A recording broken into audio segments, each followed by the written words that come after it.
Implicit bias. What is it? It's what you just did. It's what you always do. But don't worry, everyone does it and we just can't help it. Implicit bias is actually a cognitive function, not a prejudice. It's the framework through which each of us initially processes a given experience or encounter.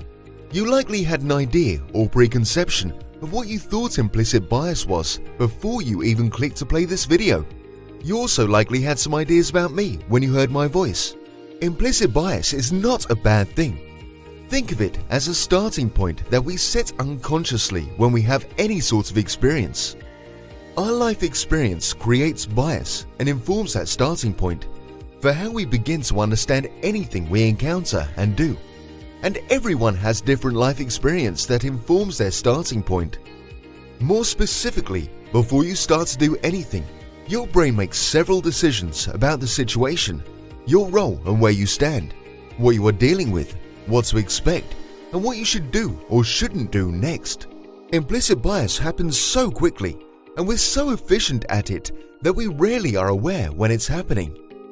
Implicit bias is useful to a point. As you might imagine, unless we move beyond our initial bias, we are only going to be prepared for our most recent past experience or social encounter. And we would have finite limits to how we experience any new situation or person. Implicit bias can be especially problematic in dealing with people who aren't just like who we are. We can easily understand people who are the same gender or age or have a similar lifestyle to ours, to a point.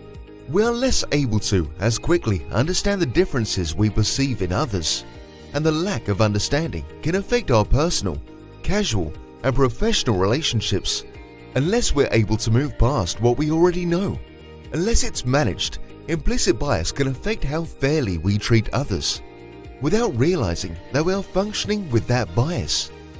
I know, it's frustrating because you are well-intended. So how do you manage implicit bias? Start by realizing and honoring that it's just your starting point.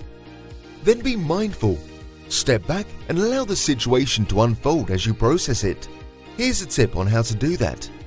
Create an internal dialogue about what you are experiencing, including your emotional responses, and refer to yourself in the third person while you reflect on and describe your initial experiences. This may sound cumbersome, but psychology supports it. Referring to yourself in the third person, particularly while you're articulating emotional responses, helps you in removing extraneous bias and judgment, and you'll learn a lot. When you are interacting with someone whom you initially perceive as different from you or what you're used to, or perhaps someone who represents a stigmatized group, focus on and respond to your concrete observations rather than relying on gut feelings, which, as you know now, are drawing from your implicit bias. Notice the decisions you are making and your behaviors, and consider the extent to which you might be responding to implicit bias or even stereotypes. While paying attention to and managing your initial responses, invite new understanding. Make an intention to be open-minded and willing to learn. Approach each person as an individual and assess the personal traits that make them the person they are. Key points. Everyone has implicit bias. It's inherent and unavoidable.